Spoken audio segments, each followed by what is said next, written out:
Sudah saya perintahkan untuk dicari betul, dan ini sudah sehari dua hari sudah banyak yang ketemu.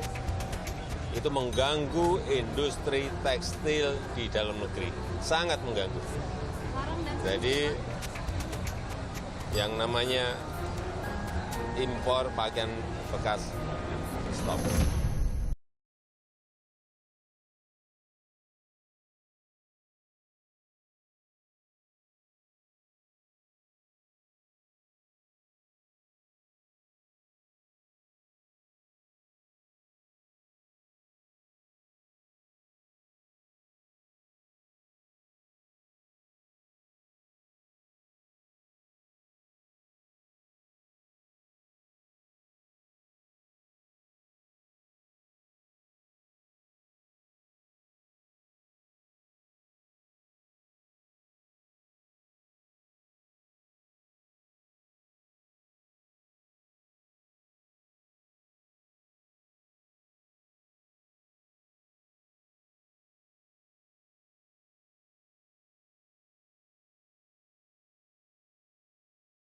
Yang butuh duit dijual gitu boleh, artinya kalau dalam negeri boleh, didaur ulang boleh gitu.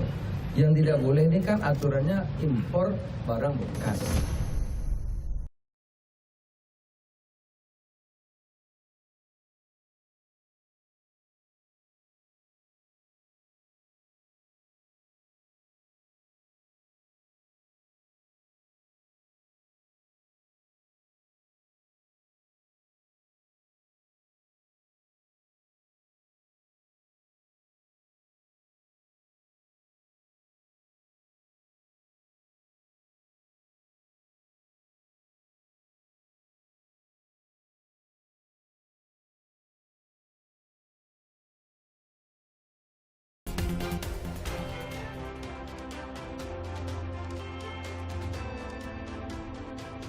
Salam jumpa saudara, selamat malam. Saya Tifa Solesa bersama Anda dalam Business Talk pekan ini. Anda sudah lihat tadi dalam permulaan jumpa kita kali ini, sudah ada lagi pernyataan dari Presiden Joko Widodo. Pekan lalu ngomongin soal kesehatan, pekan ini bicara soal peredaran pakaian bekas impor atau thrifting. Sudah tegas ada larangan dari Presiden Joko Widodo soal ini karena ancamannya adalah bisa mengganggu industri tekstil dalam negeri. Nah, gayung bersambut, akhirnya Menteri Perdagangan Zulkifli Hasan langsung melakukan upaya untuk memberangus barang-barang thrifting ini. Bahkan tak main-main, jumlahnya 730 bal berisi pakaian, sepatu, dan tas bekas impor yang nilainya 10 miliar rupiah. Itu semua sudah dimusnahkan.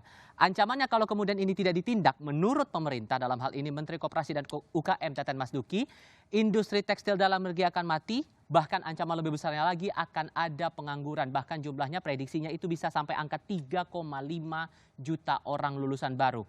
Betulkah kemudian thrifting ini jadi masalah satu-satunya atau masalah utama dalam industri tekstil di tanah air, atau justru ada masalah lain? Ini akan kita diskusikan bersama dengan para narasumber dalam Business Talk pekan ini. Sudah hadir dua narasumber di studio Kompas TV untuk malam hari ini. Yang pertama, anggota Dewan Perwakilan Rakyat Republik Indonesia, Arya Bima. Mas Bimo, apa kabar Mas? Baik-baik. Terima kasih sudah bergabung bersama kami. Juga sudah hadir Direktur Eksekutif Asosiasi Pertekstilan Indonesia, Danang Girindra Wardana. Mas Danang, apa kabar? Baik, terima kasih. Terima kasih sudah bergabung semuanya bersama kami. Sebelum kita mulai diskusi, kami ajak Anda kembali menyimak pernyataan Kepala Negara soal larangan thrifting ini. Kita simak. Sudah saya perintahkan untuk dicari betul, dan ini sudah sehari dua hari sudah banyak yang ketemu.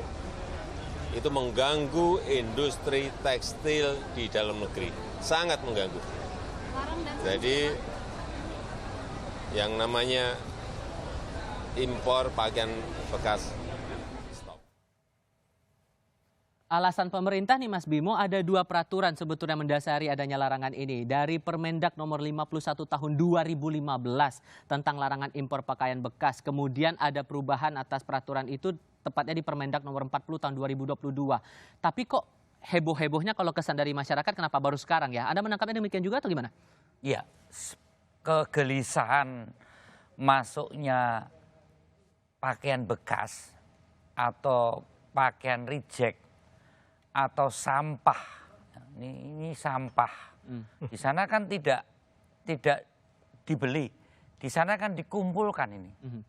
mereka kan tidak kulakan, dia ngumpulkan, kemudian dijual. Ya. Jadi kegelisahan ini masif, ya, masif. Tadi Pak Presiden bilang lakukan pengawasan, ini harus terkoordinasi, ini tidak bisa hanya di perdagangan saja, tapi juga harus di bea cukainya, harus di kepolisiannya, harus di dinas-dinas kabupaten kota, harus secara masif. Ya. Sekarang yang menginformasikan adalah banyak kawan-kawan media, wartawan-wartawan yang usil selalu mengatakan di sini 10.000 ada 3 loh Mas, kemudian di Surabaya ada loh, di Pasuruan ada loh. Jadi kekhawatiran kita sekarang ini bahwa barang sampah rijekan ini, ya, rijekan dari bangsa lain ini, yang mempunyai tempat sampah dengan 270 juta rakyat Indonesia. Ini Indonesia ini jadi sampah besar ini. Ini saya bicara yang lebih kualitatif. Jadi menegaskan bahwa ini semua sampah menurut ini Anda? Sampah ya. Ini Indonesia dijadikan penampung sampah luar negeri pakaian. Ya. Dan di sini dijual. Ini dulu ya. Jadi kita sekarang ini kasarnya kita ini dikesankan pemerintah ini tidak mampu mencukupi kebutuhan sandang rakyatnya yang 270 juta. Ya. Padahal di sini banyak sandang yang murah. Mau dari alas kaki, mau dari pakaian luar, baik itu wanita, baik itu laki-laki, baik itu pakaian untuk olahraga, pakaian sekolah, kita ini mampu mencukupi dengan harga yang terjangkau. Intinya begini, intinya kita tidak kekurangan sandang. Ini hanya penyakit-penyakit saja, keinginan punya barang impor, keinginan punya barang-barang yang dipakai merek-mereknya oleh para artis, ya kan? Atau merek-merek dari negara-negara Korea yang sukses dengan drakornya dan sukses dengan musik-musiknya yang masuk ke Indonesia. Jadi menurut saya ada sesuatu yang lebih mendasar. Kenapa barang sampah bawaan ini laku oleh masyarakat Indonesia dan digandrungi? Ya, ini ada penyakit ini kan. Kita sudah penyakit kronis yang akhirnya mengais-ngais barang sampah ini yang dijual secara murah. Ya. Jadi kita menjadi bangsa yang murahan. Ya. Dulu saja kalau waktu kita ada bakti sosial, acara-acara yang namanya kegiatan sosial, jangan disebut pakaian bekas. Kita lihat, kita sisir lagi menjadi pakaian pantas pakai. Supaya lebih manusiawi. Supaya standar kemanusiaannya itu diukur. Kalau Mas Bimo katakan bahwa ini semua sampah, tapi kan dalam peraturannya udah dari lama loh Mas, 2015 sudah ada peraturan larangan, kenapa kok baru gembar-gembornya sekarang? Nah itulah penyakit kita juga. Ya. Kalau mengeluarkan aturan itu kita paling jago. Tapi pada tingkat implementasi aturan ini, ya kan, karena aturan dikeluarkan oleh satu kementerian. Tapi di tingkat implementasi, di tingkat pengawasannya, itu tidak bisa. Diakui lemah berarti di sini dalam pengawasan? Buktinya sekarang masuk di berbagai daerah. Kelemahannya ini yang harus kita mitigasi. Apakah di hulunya, yaitu di pintu bea cukainya, kemudian setelah masuk, kemudian distribusi, ini tentu ada di kepolisian. Ya. Kemudian aturan ini dikeluarkan oleh kementerian, akan diawasi oleh Dirjen di dalam mengurusi barang beredar. Jadi menurut saya sekarang ini harus kalau mau diawasi ya bareng-bareng. Di daerah terutama kepala dinas kota, kabupaten, provinsi, dinas perdagangan. Ini tahu betul nggak ini? Kan ada barang yang bebas, ada barang yang diatur, ada barang yang dilarang. Masing-masing dinas, kepala dinas kabupaten kota ini ngerti nggak bahwa ada yang namanya impor pakaian bekas itu dilarang. Bisa-bisa belum tahu Mas. Harusnya kita juga bisa mendiskusikan hal ini bersama dengan pemerintah juga, dari otoritas yang mengawasi, dari Kementerian Perdagangan. Sayangnya hingga program ini disiarkan kepada Anda, saudara, belum ada respon lebih lanjut. Undangan kami belum dipenuhi oleh pihak pemerintah. Semoga di kesempatan berikutnya ada pihak pemerintah yang bisa menjawab soal ini. Mas Danang, saya ke Anda sekarang. Tadi alasannya masalah harga, lebih murah membeli pakaian bekas impor ketimbang industri tekstil di negeri sendiri? Barang Ada komentar pakaian nggak tuh? bekas atau limbah buangan lah Pak. Nah Kasarnya itu, gitu. gimana tuh Mas Ana? Ya, terima kasih Mas Iqbal. Jadi kita dari sektor industri ya, kita mewakili industri IKM, industri besar terkait dengan manufacture garment dan tekstil. Tapi barang-barang bekas yang disebut oleh Kang Mas Aryo Bima tadi terkait dengan importasi masuknya itu adalah sampah, ya kan? Itu sampah, zero, nilainya itu zero. Jadi ketika nilai zero itu di-compare dengan atau di head to head kan dengan hasil produksi garment atau clothing industrinya teman-teman di pelaku IKM, ya jelas nggak masuk Mas. Mereka akan bisa menggunakan harga yang sangat murah untuk mendekati nol, sementara harga produksi dari teman-teman IKM terkait dengan banyak ekosistem dari tekstil itu sendiri, harga bahannya, harga tukang jahitnya, harga ongkos listriknya, ya kan? Dan bagaimana bisa berkomparasi antara barang bekas yang sudah menjadi limbah itu dengan barang baru yang diproduksi dengan ekosistem harga, infrastruktur harga yang ada di Republik kita? Jelas nggak masuk. Korban yang pertama akan terjadi, yang akan muncul adalah teman-teman di pelaku IKM, industri garment. Mereka yang memproduksi, sorry nih Mas Aryo Bimo, memproduksi kaos partai. Ya kan? Mereka yang memproduksi hijab, memproduksi gamis, memproduksi baju-baju kaos untuk keperluan sehari-hari. Baju-baju yang Bapak bisa lihat di mall dan di pasar-pasar. Itu kan komparasinya, head to headnya ke situ Mas. Jadi bagaimana pemerintah mesti melindungi industri ini atau melindungi trade-nya, ya kan? Nah, sudut pandang kita berpikir bahwa pemerintah mestinya melindungi industrinya, karena dalam industri itu terdapat efek domino yang harus dijaga, karyawannya, keluarga karyawannya, ibu kosnya, tukang ojeknya. Tapi kalau industri trade-nya itu kan cuma sedikit orang yang terlibat di dalam trade itu, apalagi trade-nya, ilegal lah. Atau trade-nya ya memasukkan sampah ke Republik kita. Dan bagaimana itu bisa membantu ekosistem ekonomi kita bisa tumbuh. Sehingga kalau dikatakan bahwa thrifting ini mengancam industri tekstil dalam negeri? Yes, tekstil dalam negeri itu pasti terpengaruh. Gini logikanya, kalau teman-teman kita produsen IKM, ya produsen garment yang di level IKM, mereka tidak bisa berkompetisi, mereka akan mati, ya kan? Kalau mereka mati, mereka tidak akan beli tekstil, tidak akan beli kain-kain, ya kan? Yang produksi kain-kain industri besar mati juga karena nggak punya konsumen, ya kan? Kemudian karena industri besar ini mati, industri yang lebih besar lagi di sektor hilir garment ikut mati juga, karena industri suplai tekstilnya tidak ada. Nah, rentetan ini kemudian akan mengarah kepada perbankan. Perbankan nanti juga bisa ya problem karena likuiditas mereka yang masuk ke industri tekstil dan garment menjadi terpengaruh di situ kan. Jadi jangan berpikir bahwa kalau sekedar menutup celah thrifting dari bahan impor itu akan merugikan satu segmen industri IKM, tidak. Efek domino panjang sampai dari industri tekstil besar, garment besar, dan perbankan. Yang ancaman 3,5 juta pengangguran yang dibilang Menteri Koperasi dan UKM Ya, juga bisa? kami sepakat dengan itu. 3,5 juta itu adalah karyawan, pegawai, dan mereka yang terlibat secara langsung di dalam industri mulai dari hulu tekstil sampai hilir garment. Oke. Termasuk mereka yang memproduksi di level IKM.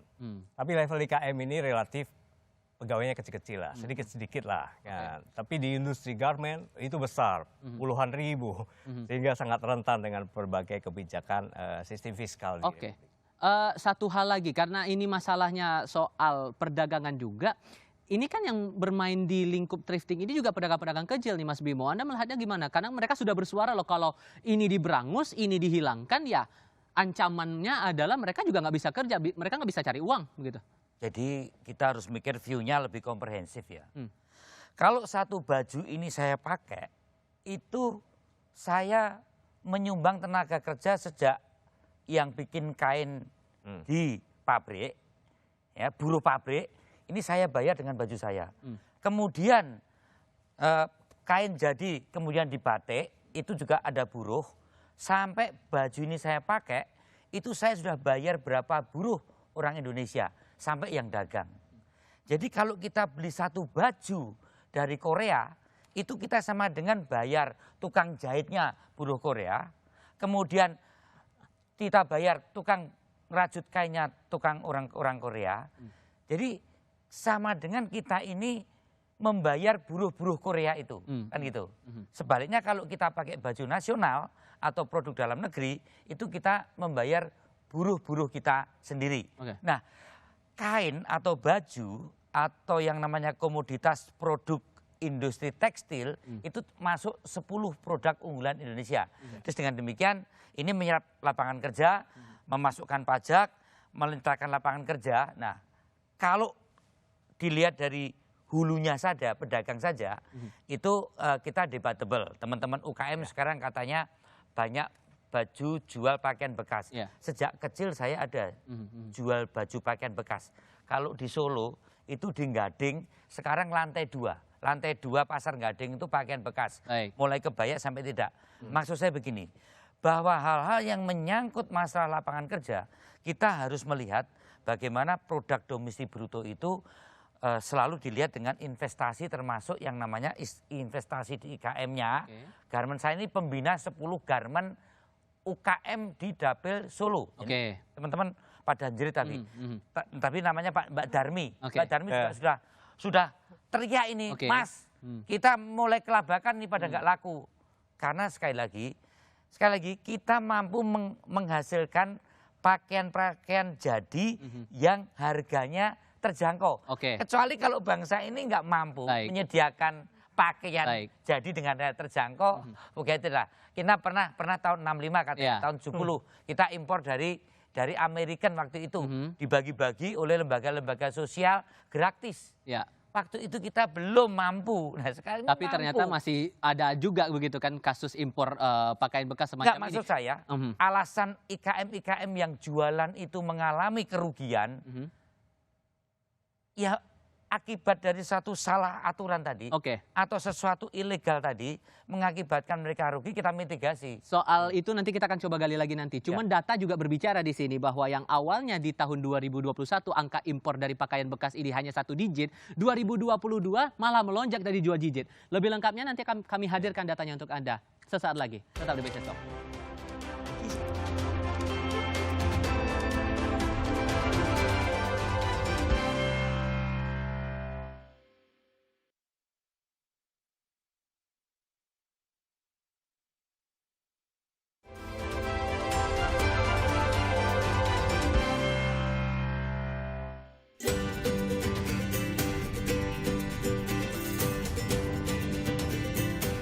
Kalau aku sih setuju ya, karena kan dengan diberhentikannya thrift itu jadi bikin peluang untuk para usaha-usaha lokal dalam negeri jadi punya kesempatan lebih banyak lagi. Waduh, tanggapan saya Mas ya, sayang banget sih kalau thrifting dihilangin ya. Soalnya gimana? Saya juga salah satu yang suka beli thrifting. Contohnya ini nih, ini thrifting. Ya kalau buat UMKM sih saya juga mendukung, tapi ya gimana kalau emang budgetnya belum mencukupi buat beli UMKM kan mau nggak mau thrifting. Sedangkan pasar-pasar thrifting kan kayak udah banyak. Jadi kalau emang dia strateginya bagus, terus kualitas yang dia berikan juga bagus, pelayanannya bagus, menurut aku tuh nggak ada salahnya juga.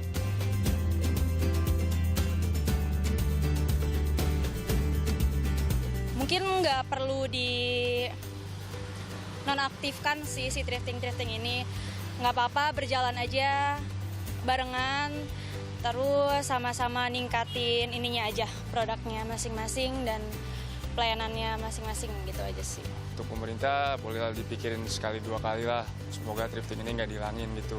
Semoga produk dalam negeri bisa lebih dihargai aja sih dengan dikuranginya thrifting, dan semoga orang-orang bisa lebih banyak ngasih kesempatan untuk produk dalam negeri.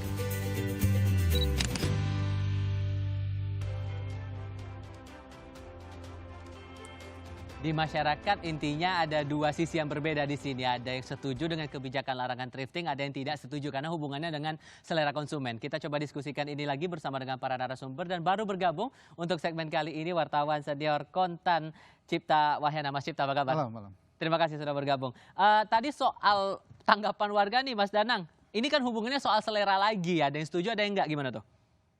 Ya kita nggak bisa menjustifikasi selera itu masing-masing lah terserah. Tetapi kan kita juga harus mengukur size dari populasi konsumen yang suka dengan thrifting. Saya kira itu tidak terlalu banyak. Dan kita melihat ada kepentingan lebih besar yang harus negara pertahankan. Kepentingannya di mana? Adalah industri tekstil dan garmen kita. Di situ akan lebih menunjukkan keberpihakan negara kepada populasi kecil yang suka dengan thrifting atau kepentingan nasional yang lebih besar. Kita mesti melihat bahwa sandang adalah salah satu dari 3 kebutuhan pokok. Ada Kementerian Papan, ya, Perumahan, PUPR, ya kan? Ada Kementerian Pertanian untuk ngurusin pangan. Tapi tidak ada Kementerian Sandang. Nah, ini menjadi salah satu pertanyaan besar kita. Kita tidak memikirkan bahwa sebuah kebutuhan pokok terkait sandang ini dikelola dengan sangat sistematis oleh negara. Saya bisa kasih contoh. Kementerian Bangladesh, India, Bangladesh, dan Pakistan memiliki kementerian tekstil, garmen, apapun namanya mereka, tapi fokusnya ke sana. Dan itu menunjukkan bahwa mereka serius untuk mengelola tenaga kerjanya untuk memproduksi tekstil dan garmen mereka, tidak hanya untuk mencukupi kebutuhan mereka sendiri, ya kan? Tetapi mereka juga sekarang berorientasi ekspor dan mengalahkan Indonesia. Indonesia ada di level 16 nih dari negara eksportir produsen garmen tekstil. Mereka ada di level 5.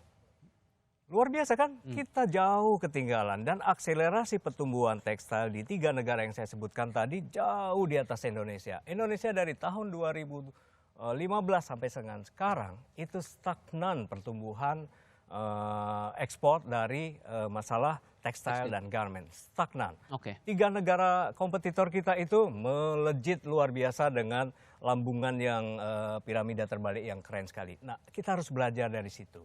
Apakah kita akan memperkuat industri sandang tekstil kita ini, atau kita akan membiarkan negara ini menjadi pasar dari negara luar itu? Ekspornya stagnan, tapi malah impornya naik turun, bahkan pernah melonjak signifikan. Kita coba tampilkan nih sekarang data untuk perbandingan data impor dari pakaian bekas ke Indonesia ini. 2021 tuh angkanya 8 ton. Dan di tahun 2022 angkanya langsung melonjak 26,2 ton begitu. Jumlahnya ini melejit signifikan. Kalau dalam catatan sejak tahun 2015 saja kita pernah menyentuh angka 392 ton di tahun 2019.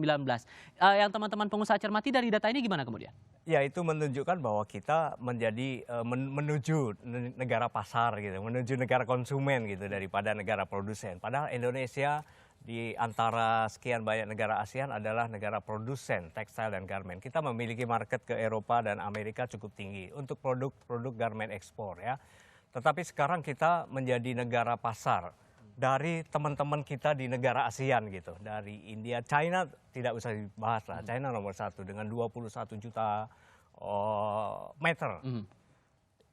Vietnam dan seterusnya ada di bawahnya dia. Tetapi Indonesia di urutan 16 nih. Dan kita mulai Mas free trade preferential trade agreement, free trade agreement mulai menggerus kita. Kita tidak mampu mengalahkan mereka karena mereka jauh lebih siap dari infrastruktur industrinya Mas Bimo. Ini harus menjadi perhatian juga teman-teman di DPR karena banyak evaluasi yang dikeluarkan waktu itu dikeluarkan oleh Apindo Mas Bimo bahwa PTE dan FTE itu justru mengorbankan kemampuan kita bertanding di antara ekspor dan impornya. Justru kita semakin menurun dibandingkan Indonesia berhadapan dengan negara-negara non-FTA dan FTA dengan kita. Nah, ini juga terlihat di industri tekstil dan garmen. Bapak bisa lihat bahwa kapasitas produksi kita atau utilisasi mesin-mesin kita di industri tekstil dan garmen menurun, Mas. Kita mengalami penurunan di 2 tahun terakhir itu sampai ke angka 60%. Artinya apa? Kalau utilisasi mesin-mesin di industri manufaktur tekstil kita begitu tajam penurunannya, itu artinya kebutuhan tenaga kerja di sektor itu juga berkurang. Ya kan? Tahun 2022 kemarin kita mengalami mengalami perumahan sementara lah karyawan-karyawan tekstil kita dan garmen di angka sekitar 80.000 orang. Itu inline dengan deindustrialisasi yang terjadi di manufaktur kita di industri tekstil dan garmen. Itu kondisinya. Nah, dengan tindakan seperti ini Mas Cipta yang dilakukan oleh pemerintah, menurut Anda memang seberbahaya itukah thrifting untuk industri tekstil di negeri sendiri? Begini ya, pertama ada realitas yang ada di masyarakat. Thrifting ini sebenarnya tadi Mas Bima cerita ya bahwa sudah biasa kita ada jual baju layak pakai dan sebagainya, itu sudah budaya yang selama ini berjalan. Tapi ini menjadi tren baru, bahkan sebenarnya menjadi kayak orang itu menjadi lifestyle thrifting. Di banyak kalangan kalau Mas Danang, Mas Bima cek di mahasiswa dan sebagainya itu menjadi fenomena yang biasa. Lifestyle. Nah ini selain iya thrifting Yang impor ya. Itu selain tadi mungkin soal budaya, pengen bermerek dan sebagainya. Kalau saya melihat juga ini terjadi karena ya tadi sebenarnya disinggung. Sebenarnya di sini ya mungkin tidak disengaja, tapi seperti ada pembiaran gitu. Ada pembiaran karena sekali lagi kita pernah diskusi ini saya cek bulan November. Kita bicara tentang ancaman PHK industri tekstil. Kita udah ingetin hati-hati impor barang bekas ini karena pasti akan mengancam. Dalam jangka pendek ketika kita butuh pasar domestik untuk andalan karena ekspornya kan lambat ya Mas ya. Amerika melambat, Uni Eropa melambat. Kita butuh nih pasar domestik untuk bertahan. Tapi salah satunya hati-hati nih dijagain. Nah ternyata kan terjadi dan ini kan terjadi telanjang begitu loh. Kita misalnya tadi kebetulan udah rame hari ini di Senen itu udah menjadi itu tujuan paling favorit nih Mas. Kalau mau thrifting ke sana, wah itu semua barang ada. Terus kita banyak lihat di sosmed berseliweran orang dengan bangganya membuka bal-bal thrifting. Oh sekarang ini lumayan nih rezeki begini-begini. Nah artinya ada, kalau saya istilahnya mungkin agak langsung itu ya seperti pembiaran. Sementara ada aturannya. Ada aturan. Nah tadi menjawab pertanyaan ini berimbas nggak kalau yang tertangkap ini hanya istilahnya pucuk gunung es dan yang aslinya terjadi, mungkin Mas Danang bisa bercerita, yang aslinya di bawah itu sebenarnya sangat banyak. Kalau melihat pusat-pusat thrifting ya pasti sedikit banyak akan mengganggu. Meskipun kita bisa bicara lebih panjang lagi bahwa problematika industri tekstil itu bukan hanya sekedar soal impor baju bekas. Ada banyak fenomena lain, ada banyak problem lain yang secara konsisten harus disisir satu persatu. Ujungnya adalah daya saing. Daya saing itu mulai dari input, tadi sudah menyinggung soal bahan bakunya, soal modalnya, soal harga listriknya, macam-macam panjang dari diskusi. Termasuk daya saing masalah impor pakaian jadi dari Tiongkok itu tampaknya juga menjadi tantangan tersendiri bagi industri kita ya Mas ya? Jelas, cuma ini kan kita ada di iklim pasar bebas ya Mas ya, pasar bebas. Dan kita tahu Tiongkok kan gede banget, 2021 dari Tiongkok itu hampir 4 miliar dolar impor yang ke Indonesia. Sangat besar, hampir separuh dari total yang 9 miliar. Itu gede banget masuk Indonesia. Nah itu fenomena lain yang perlu dicermati juga, bahwa produsen Mas Danang dan teman-teman harus bersaing dengan situ. Harus bersaing dengan situ, gimana struktur mereka, struktur inputnya supaya bisa bersaing. Itu panjang karena urusan misalnya mesinnya banyak yang mesinnya udah kuno, harus di-upgrade. Sekarang ada program pemerintah penggantian mesin ya 7 miliar kalau nggak salah. Tapi itu menjadi panjang urusannya karena kreditnya ternyata sekarang mahal. Ingat akhir tahun lalu bank-bank itu dia memberi catatan khusus industri tekstil. Ini hati-hati, industri yang hati-hati. Lalu impactnya apa? Bunganya tinggi, nyalurin kredit susah. Artinya ongkos kalaupun beli mesin jadi mahal. Nah ini salah satu hal lain yang pasti. Nah itu sebenarnya pesaing yang lebih besar itu tadi. Barang-barang impor yang secara total 2021 yaitu mencapai 9 miliar dolar. Oke, dengan kondisi yang kompleks ini nih Mas Bimo, Anda punya komentar dari DPR RI? Oh ya, satu-satu dulu ya. Oke. Tentang ada penyelesaian-penyelesaian yang harus segera dilakukan, upaya pencegahan yang jelas pakaian-pakaian bekas yang beredar impor ini atau thrifting ini adalah ilegal. Ilegal, maka pemerintah harus tegas untuk menindak, melarang penjualan pakaian-pakaian itu. Pakaian bekas yang notabene adalah sampah yang dibuang ke negara kita. Ini tidak hanya menyangkut masalah perhitungan-perhitungan ekonomi, tapi juga menyangkut hal yang melukai martabat bangsa kita ini. Yang make siapa di sana, itu siapa, sudah diapakan, kita nggak ngerti. Jangan sampai 270 juta rakyat Indonesia ini dijadikan buangan sampah pakaian bekas, baik itu dari Korea, Jepang dan lain-lainnya. Hanya karena adanya lifestyle bergaya sok bangga dengan produk asing, ya kan? Ini dulu. Kemudian bagaimana pengatasinya? Sekarang UKM pada teriak. Saya sepakat tadi. Ini kan barang ilegal. Jangan hanya di hulunya para pedagang-pedagang UKM ini, tapi di grosirnya siapa sampai ke importernya ini. Ini yang koordinasi melemahnya di bea cukai itu kan ada biang keroknya juga.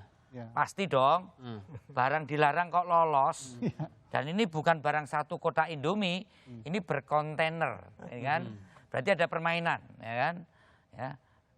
Yang jelas tidak hanya garment atau tekstil, tapi juga sampah bekas saja masuk ini, sampah limbah itu. Saya pernah sidak langsung ke sana. Ini penting, ada koordinasi yang terkoordinasikan antara bea cukai, kepolisian, kemudian perdagangan dan stakeholder lainnya termasuk dinas-dinas daerah lagi harus melakukan sidak sekarang karena ini semua ancang-ancang untuk Lebaran. Ini harus ditindak, ditarik semua. Nah, bagi IKM yang sudah bacot kulaan, silakan dinegosiasikan. Apapun tidak ada rakyat yang kayak gini salah, ya kan? Ini yang salah kan pemerintahnya ini, ya kan? Pemerintah dalam artian yang menyelewengkan aturan tadi, ya, stakeholder tadi. Jadi untuk para IKM itu tolong lebih bijaksana. Tapi grosirnya sampai importernya, tolong Pak Menteri Perdagangan, sidaknya Pak Bea Cukai dan Kepolisian itu ke pelabuhan-pelabuhan. Dan ini mau kita akan gali lagi nih masalah. Dan ini ke seluruh pelabuhan loh ya, Tanjung Mas ya, Tanjung Perak masalah ya, pengawasan. semua. Semuanya dari akses masuk barang-barang itu sampai akhirnya jangan yang dibakar ditangkap dari para UKM, dibakar di Tanjung Priok sana, gudangnya masih banyak. Ini proses kan hulu hingga hilir untuk mengatasi masalah ini akan kita diskusikan nanti setelah jeda berikut ini.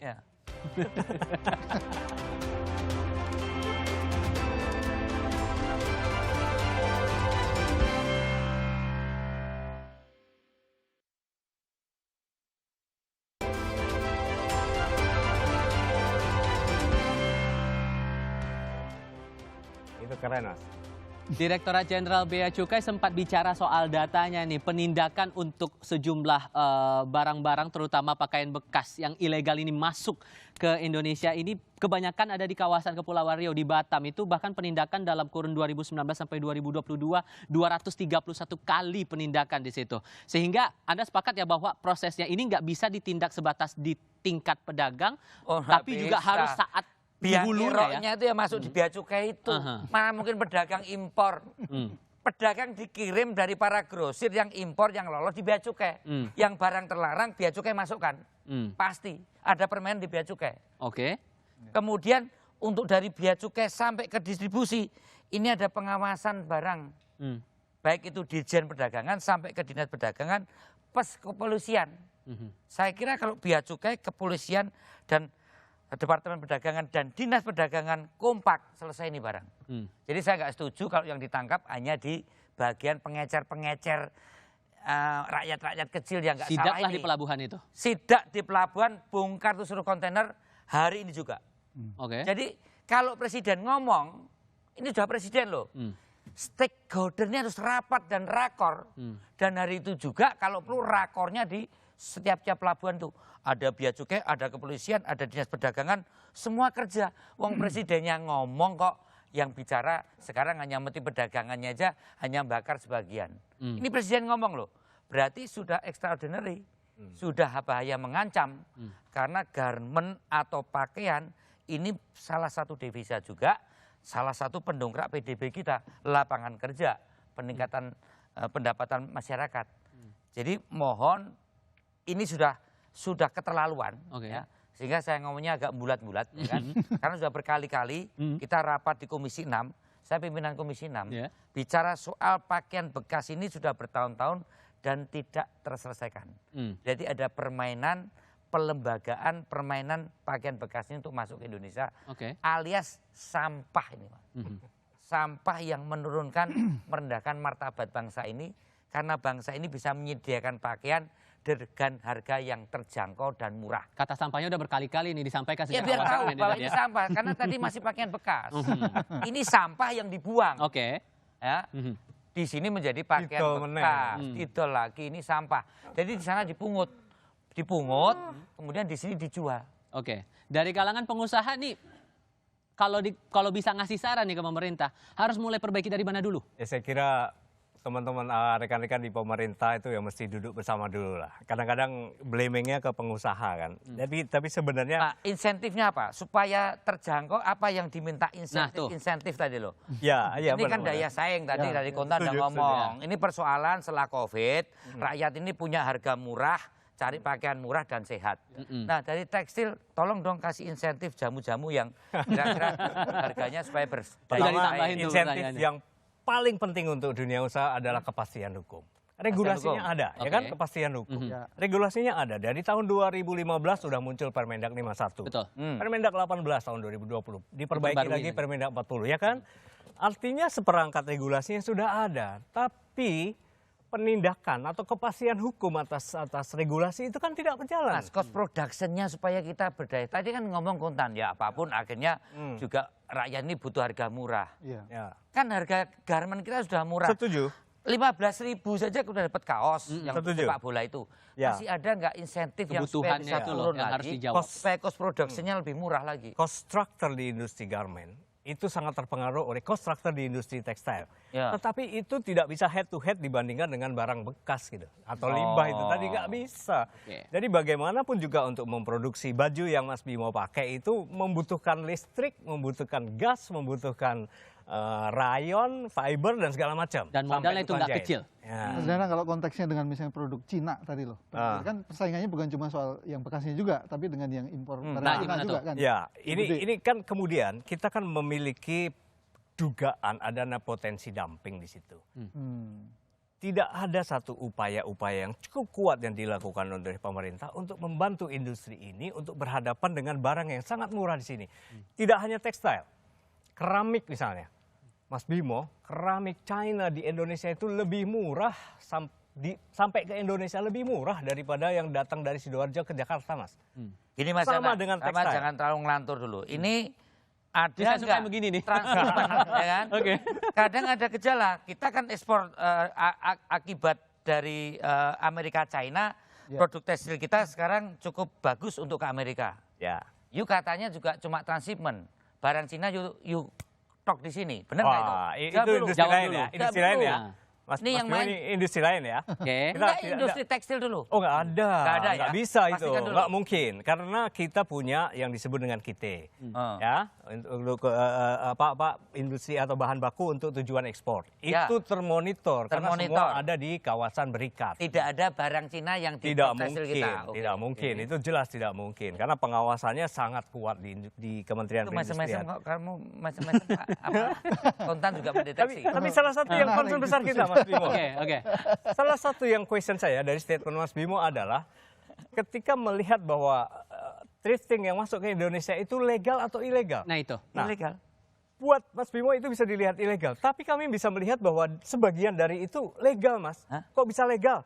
BPS tuh menunjukkan data Iya. impor barang bekas, pakaian bekas dari Terdata tahun di 2013. Didata oleh BPS sampai tahun 2021 dengan angka kenaikan yang luar biasa. Oke. Sampai 2020 6 juta US dollar. Tidak terlalu besar sih. Tetapi kenaikan itu drastis. Siapa yang melansir data itu? BPS. Ya. Artinya BPS melihat bahwa itu dilakukan secara legal. BPS tidak bisa melihat yang ilegal-ilegal, ya kan? Tahun 2021 sampai 2022 BPS masih melansir lagi dengan Ya. kenaikan itu. Artinya apa? Data importasi pakaian bekas itu dipotret oleh negara, oleh bea cukai, oleh BPS. Namun, Nah, ini kan kontradiktif bahwa ada Permendak sejak tahun 2015 sampai 2022 Kok masih yang bisa melarang, masuk? kok masih bisa masuk. Oke. Nah, sekarang Kementerian Keuangan menerbitkan juga PMK nomor 26 bulan 10 tahun 2022. Ya. Yang di situ memperbolehkan barang-barang bekas masuk asalkan kena biaya masuk 35%. Loh ya apa, Pak? oke. Artinya pakaian bekas boleh masuk asal dengan beban masuk biaya masuk 35%. Oke.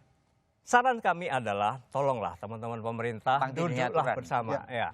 Apa yang perlu dilakukan dari sebagian besar perangkat regulasi yang saling kontradiktif antara Permenkeu dengan Kemendak, dengan Bea Cukai, dengan BPN. Oke. Semuanya terjadi seperti itu. Nah, itu dirapikan dulu. Baik, Mas Cipta, dengan peraturan menteri yang sudah terang-terang menjelaskan ada pidana di situ, 5 tahun kurungan ditambah denda 5 miliar rupiah, Anda merasa bahwa pengawasannya memang lemah dan itu harus dikuatkan? Atau ada hal lain yang harus dikuatkan di sini?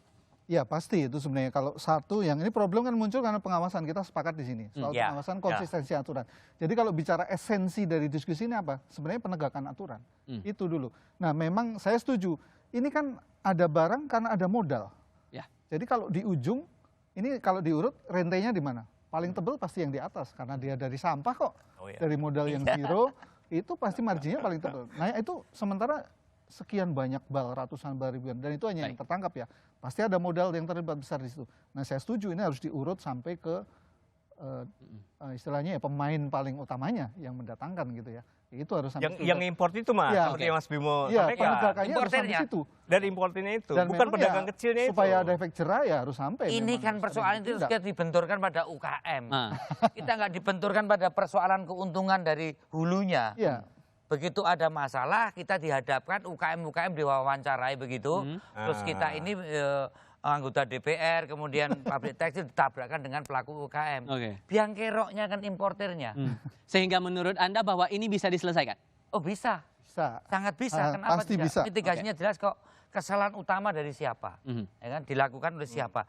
Tadi misalnya soal ada peraturan Kementerian Keuangan mengenai barang bekas. Itu saya tahu bahwa barang bekas di situ barang produktif, barang yang bernilai Ya. terkait dengan usaha-usaha, mesti misalnya truk bekas yang kita butuh.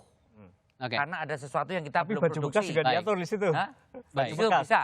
Karena kan Dibikin kain cerca. Nah, Ya, kalau tapi yang kan kayak siapa gini tahu kita ketika sepakat. sudah masuk ke dalam pelabuhan dan orang tidak akan tahu lagi itu dipakai untuk Untuk tujuan apa? yang benar kan? Iya. Diskusi yang menarik untuk kita lihat gimana eksekusinya kemudian, apakah ini terhenti lagi di hitam di atas putih sebatas pada peringatan presiden lalu kemudian hanya hiruk pikuk yang terjadi dalam beberapa hari, atau ada tindakan yang betul-betul signifikan untuk perekonomian Jangan kita. sampai kita ketemu lagi ngomongin hal yang sama. Ini lagi, Gitu, Pak. itu dia. Jangan ini sampai. presiden sudah ngomong, berarti seluruh jajaran di bawahnya harus kumpul. Seharusnya demikian. Kita lihat baru Menteri Perdagangan yang Oke. bakar kan. Tapi ada satu masalah Mas Bimo. Singkat saja, Ini- singkat saja. Ya, Itu durasi kita singkat saja. terbatas. Sejak 3 tahun yang lalu, Asosiasi Pertekstilan ini, Iya. saya sudah mengadu ke teman-teman DPR, Oke. sudah mengeluarkan berbagai keluhan ini kepada kementerian. Baik. Ya, kita tidak tahu ada rivalitas apa di antara Kementerian Baik. Perdagangan dan Perindustrian.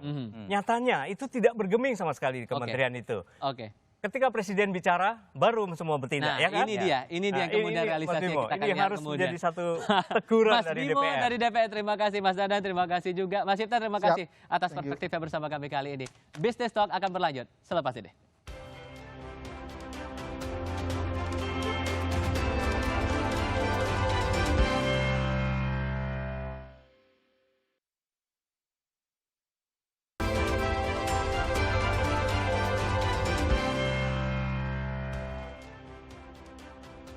Urusan pakaian bekas impor atau thrifting ini harus diselesaikan dari hulu sampai hilir. Jangan sampai dari kalangan pengusaha merasa dirugikan, lebih-lebih masyarakat dan juga para pedagang kecil yang sudah bertumpu harapan pada bisnis thrifting ini. Tifa Solesa menutup jumpa kita dalam Business Talk pekan ini. Kita jumpa lagi pada pekan depan. Selamat malam.